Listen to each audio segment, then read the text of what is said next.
Coronavírus, esse é o assunto do momento. Vamos conversar mais um pouquinho?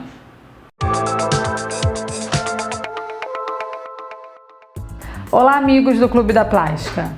Hoje não poderia ser diferente. O assunto que mais escutamos falar é sobre o coronavírus. E o Clube da Plástica não poderia deixar com que um assunto tão importante e de reflexo mundial não seja abordado também por nós, os médicos do Clube da Plástica, que possuem também mais de 80 mil seguidores, que por que não podem também nos escutar nesse momento. Como vocês já sabem, o coronavírus consiste numa família de vírus que já existe há alguns anos e que através desse tempo sofreram alterações até a sua forma atual. O Covid-19 merece toda a nossa atenção nesse momento pelo seu alto índice de transmissão entre as pessoas e por gerar inicialmente sintomas comuns como um resfriado comum e acabar agravando, especialmente em pacientes imunocomprometidos ou com alguma doença pulmonar. O que nos chamou a atenção foi justamente a forma rápida como que ele se disseminou pelo mundo inteiro. E nós acreditamos que todos os esforços devam ser somados na luta pela sua completa erradicação. Várias notícias têm circulado pela internet, eu acho que vale a pena também trazer para vocês que não existe tratamento até o momento contra o coronavírus. Na verdade, o tratamento é como qualquer outro sintoma de resfriado comum, que a gente toma em casa o quê? Bastante líquido, bastante água, a gente se alimenta de maneira boa, a gente faz repouso. Então, no momento, até esse momento, esse é o tratamento. Não existe antibiótico para tomar, não existe remédio, não existe tomar água quente mata o vírus, ou então vamos tomar chás quentes, café a cada meia hora. Eu já escutei várias coisas e li também na internet sobre várias coisas que falam que mata o vírus, mas é importante que vocês saibam que até o momento não existe nenhuma publicação de nenhuma medicação contra esse vírus. Outra dúvida também muito comum é: eu estou com sintoma de resfriado, devo procurar o hospital? O que é importante você saber sobre isso? Que qualquer início de resfriado, essa época do ano, março, a entrada de abril, a gente tem a época de vários outros vírus, como por exemplo o vírus sincicial respiratório, que é um vírus muito comum na sazonalidade do nosso estado.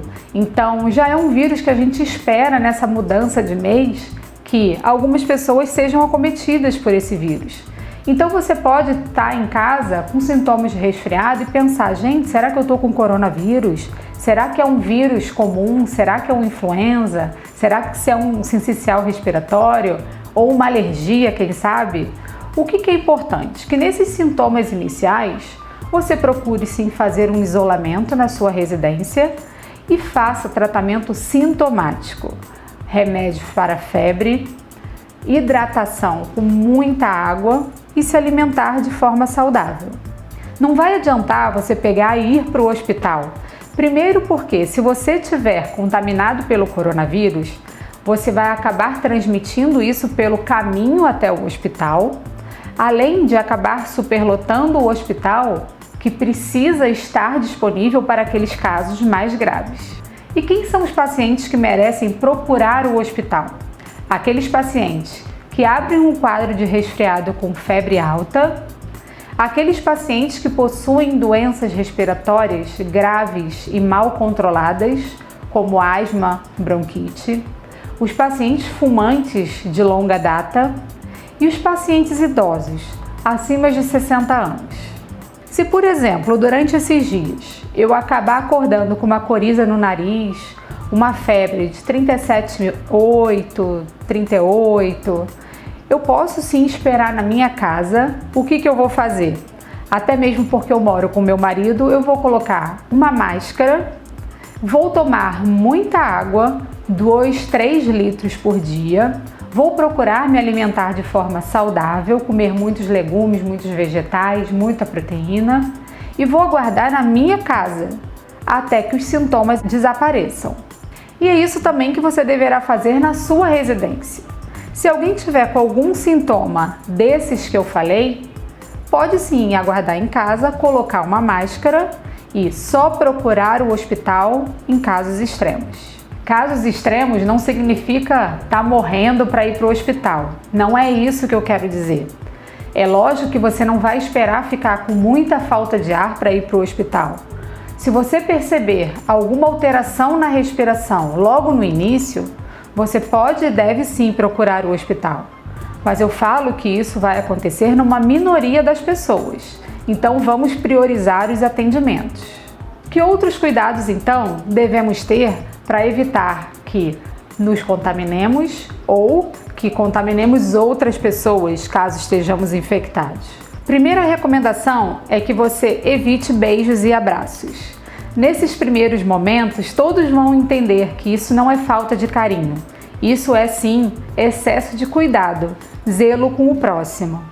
Então vamos evitar os abraços calorosos e os beijos. Vamos manter distância de pelo menos 1,5 metro da pessoa que você está conversando. Por que isso? Porque quando nós falamos, mesmo que a gente não perceba, saem gotículas pela nossa boca, pela nossa saliva, que ficam suspensas no ar e só caem no chão depois de 1 metro. Então, essa recomendação é justamente para que, se você estiver conversando com alguém infectado, essa partícula possa sair da boca da pessoa e dê tempo de cair no chão sem chegar até você. A segunda recomendação é que possamos lavar muito bem as nossas mãos. Aquela lavagem correta das mãos. Passando o sabão sempre por uma parte da mão, passamos para outra parte. Não esquecer de lavar entre os dedos, nas laterais também é muito importante. Se possível, vamos passar também até a altura do cotovelo. Vamos lavar tudo e no final não esquecemos das nossas unhas, que também pode ficar com o vírus. O uso do álcool em gel também facilita essa limpeza, mas nada substitui uma boa limpeza e lavagem das mãos com água e sabão. E não adianta, pessoal, tem que ficar em casa. Não tem que ter aquele jeitinho brasileiro, principalmente carioca, de ir até ali, de ir no barzinho. Nós devemos fazer cada um a nossa parte. Aqui no consultório, como eu não posso simplesmente fechar as minhas portas, o que eu fiz? Eu tirei aqueles procedimentos que não são urgentes, desmarquei aquelas pacientes que são pós-operatórios tardios, que podem esperar um pouquinho e que podem apenas tirar suas dúvidas por WhatsApp, por exemplo, e deixei os meus horários mais espaçados para atender aqueles pacientes que operaram há poucos dias atrás ou aqueles ainda que tiveram complicações e que precisam de mais cuidados. Eu preciso fazer a minha parte, assim como você precisa fazer a sua, antes que a gente chegue em proporções como, por exemplo, vimos na Itália. A gente não precisa ver algum parente nosso ter o coronavírus ou então falecer pelo coronavírus para aí sim estar preocupado em não ir à praia, em não ir a restaurantes. A hora é agora, que você não tem ainda nenhum parente internado e nem falecido por conta da doença. Muitos têm falado em isso é alarde, isso daí é exagero. Só que talvez se a Itália tivesse tido esse exagero com poucos casos, não precisaria ter tido tantas mortes. Então, se nós já temos exemplos de outros países que já vimos o comportamento devastador desse vírus, por que devemos esperar chegar nessas proporções aqui para aí sim fazermos a nossa parte? Então, devem ficar em casa, pedir comida em casa, ir ao mercado apenas quando necessário e apenas um membro da família. Eu sei que algumas pessoas estão tendo muita dificuldade em encontrar álcool gel ou álcool líquido mesmo e até as máscaras em farmácias e supermercados. Isso, na verdade, não vai ser um problema se você tiver consciência que o uso da lavagem das mãos com água e sabão, que é tão barato e tão alcançável, substitui o seu álcool em gel. E além disso, a distância com a pessoa que você está conversando por mais de 1,5 m também evita o contágio pela saliva e pelas gotículas. Então, o uso da máscara, se você não conseguir usar, se você não conseguiu comprar, você não precisa se desesperar. É só ter a consciência da distância entre eu e você. E para aquelas pacientes que possuem cirurgias marcadas, sejam elas cirurgias plásticas ou não, a recomendação é que as cirurgias eletivas, de uma maneira em geral, o que é isso? São as cirurgias que não são de emergência. São aquelas cirurgias em que é possível adiar. Essas cirurgias, elas na medida do possível serão adiadas. Não temos nenhuma recomendação do nosso Conselho Regional de Medicina em suspender todas as cirurgias. Porém, naquelas cirurgias agendadas em hospitais ou com casos de Covid, ou então em hospitais gerais que possuem CTI, também deverão ter suas cirurgias suspensas. Outras cirurgias eletivas que estão agendadas em hospitais menores, ainda não temos recomendação de suspensão de todas elas. Portanto, se você está com uma cirurgia plástica ou outra cirurgia eletiva agendada para os próximos dias, entre em contato com a equipe do seu cirurgião para saber se há a possibilidade da realização dessa cirurgia ou não. Portanto, pessoal, nesse momento, mesmo estando separados, nós estamos juntos e juntos seremos sempre mais fortes. Um beijo para todos vocês e até o nosso próximo vídeo.